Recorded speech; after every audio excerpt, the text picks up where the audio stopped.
कथा को सुनिएगा और अपन करम याद है ना। भाद्र ना पूछिए ना, भाद्र मास की शुक्ल पक्ष तृतीया तिथि को,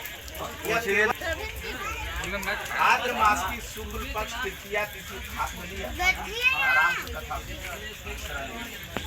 तो केवल मात्र यह व्रत नारियां ही कर सकती, कोई दूसरा कोई नहीं कर सकता। तो केवल उपवास मात्र करने से किसका पूजा कर रहे हैं आप लोग? धूर देवता का। किसका? धूर देवता का पूजा कर रहे हैं हम लोग, है ना। तो क्या कहते हैं सो सुनिएगा। एक वृत्तांत की बात है कि सतयुग के त्रेता द्वापर में द्विज शर्मा नाम का एक राजा थे। उनके के पुत्र थे? 2 पुत्र थे। के पुत्र? 2। एक का नाम कर्म था और दूसरा का नाम धर्म था, है ना। कर्म धर्म दोनों भाई थे। बहुत समय बीतने के बाद शर्मा जो उनके पिताजी थे राजा, वो स्वर्गवास को प्राप्त कर गए, गंगा जी को लाभ चल गए, है ना। अब उनकी देखभाल के लिए सुंदर स्वभाव उनके पतिव्रता धर्म परिभाती वह ध्यान से सुनिएगा पूजन किया करती थी। लेकिन धूर देवता का पूजन के प्रभाव से कुछ ऐसा फल हुआ, ऐसा फला नहीं, कुछ ऐसा श्राप हुआ कि उस पेड़ में बहुत फल लगे थे। उस पेड़ में बैठ जाइए, उस पेड़ में बहुत फल लगे थे, लेकिन फल में क्या था कि बहुत कीड़ा लग गया था। क्या हो गया था? कीड़ा लग गया था। वह फल खाने का योग्य नहीं था।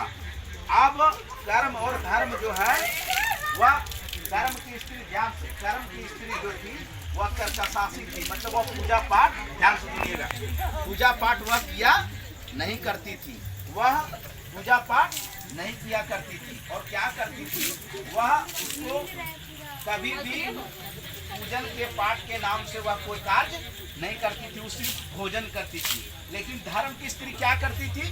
भली भांति पूजा करती थी। भली भांति क्या करती थी? पूजा करती थी। अब जो है वह कुकर्म जो था वह किसी प्रकार से राजा के देख करके उसने कहने लगा कि महाराज, अब कर्म को जो ढूंढते ढूंढते जंगल की चला गया, तो उसने पूछा कि मेरा कर्म को जानते हैं आप लोग? उसने बोला को मैं कर्म को नहीं जानता। अब वह ढूंढते ढूंढते एक गाय के जाकर के पूछा कि हे गौ माता, आपने मेरा कर्म को देखा है क्या? बोला कि मैं को कर्म को नहीं जानती हूँ, मैं को कर्म को नहीं पहचानती हूँ, मैं नहीं देखा हूँ। वह मूर्ख विद्वान पंडित था। वह क्या था? मूर्ख हो गया था। वह कैसे? वह एक दिन वह वेद शास्त्र से निपुण था, मतलब अज्ञानी था, और उसको श्राप दे दिया था कि जाओ तुम किसी जन्म में बछड़ा बन जाओगे। क्या? बछड़ा बन जाओगे।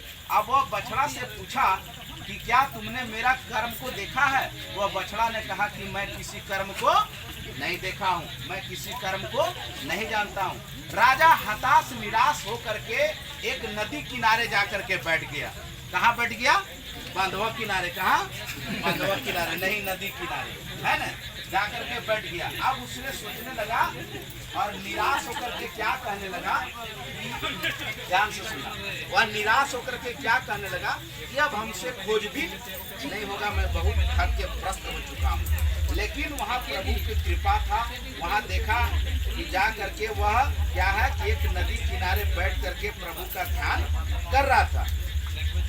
उतने में आया और बोला, महाराज हमसे कोई अपराध हुआ है क्या? आप घर चल करके मुझे झूर देवता का विधि विधान बताएं कि झूर देवता का पूजा किस लिए किया जाता है और करने से क्या लाभ है।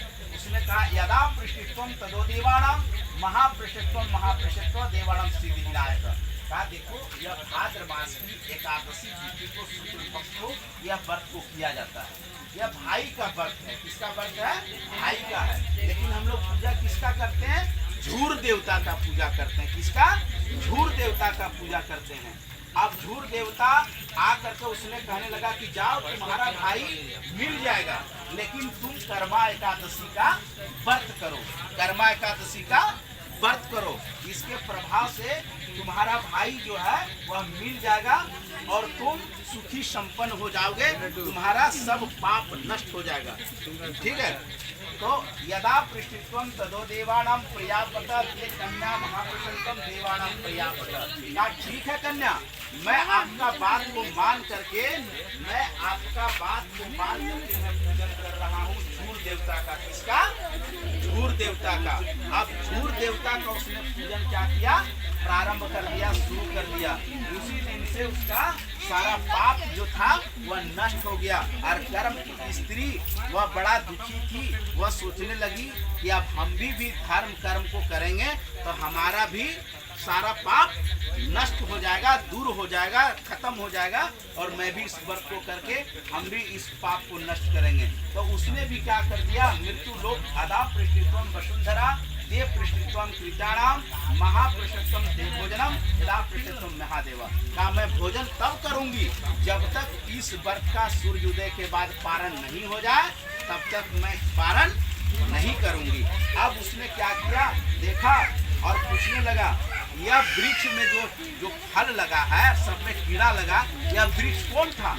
बोला यह पूर्व जन्म में धन को चुरा लिया था, धन को चुरा लिया था, इसलिए इस जन्म में इसको कीड़े का फल को भोगना पड़ रहा है। का महाप्रशस्तम तदो देवाणाम प्रयापता। का ठीक है कन्या, मैं आप बता रहा हूँ कि अब मैं प्रभु से क्षमा मांग करके मैं भी इस व्रत को करूँगा जब भाद्र मास की एकादशी तिथि आ जाएगा। जैसे आप लोग एकादशी तिथि को इस व्रत में कर रहे हैं, उसी प्रकार धर्म की स्त्री भी कहने लगा, कर्म की स्त्री, कि हम भी इस व्रत को करेंगे, हमारा भी अगर मनोकामना सिद्ध हो जाएगा तो हम भी इस व्रत को कर करके और अपना सब पाप को नष्ट करेंगे। का माँ प्रशिक्षुम तदो देवानां प्रयापता। का ठीक है, वह पूर्व जन्म में क्या हो गया था? एक बछड़ा हो गया था। क्या हो गया था? बछड़ा हो गया था। और वह अपना धूर देवता का पूजन कर करके बछड़ा का योनि से उसको मुक्ति मिल गया और वह विद्वान पंडित जो था वह पुनः फिर से अपना पाप नष्ट करके वह सुखमय को प्राप्त कर गया। इसीलिए उसने कहने लगा इस कारण से कि ए राजा, तुम भी जाकर के कर्म की स्त्री को बता देना और तुम भी इस व्रत के प्रभाव से प्रारंभ कर देना। उसी दिन से इस व्रत को प्रत्येक नारियां करने लगा और उसी दिन से इस व्रत का नाम कर्मा एकादशी व्रत पड़ गया। इसीलिए यह केवल नारियां कर सकता है और इसको करने से सुख लोक को प्राप्त होता है, कई जन्म का पाप नष्ट हो जाता है और वह जन्मांतर तक सुख भोग को प्राप्त करता है। वह भाई द्विजतम का व्रत है और इसको करने से वह सारा